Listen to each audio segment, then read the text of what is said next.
বাচ্চাদের আসা যাওয়া খুব কষ্ট হয়, গর্ভবতী মারা তো আসতেই পারে না, ছোট বাচ্চা যারা আছে। দেখতে পাচ্ছেন দামোদর উপজেলার কার্পাসডাঙ্গা ইউনিয়নের মুন্সিপুর কমিউনিটি ক্লিনিকের রাস্তাটি যেন পুকুরে পরিণত হয়েছে।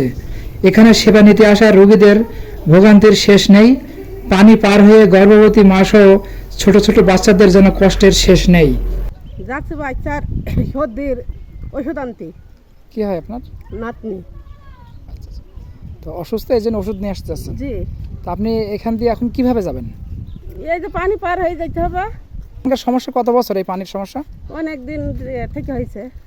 এইভাবে পানি পার হয়ে আপনারা হচ্ছে সেবা নিতে যান। আমি Mosammat Farhana Khatun, community health care provider. আমি এখানে 2 বছর থেকে কর্মরত রয়েছি।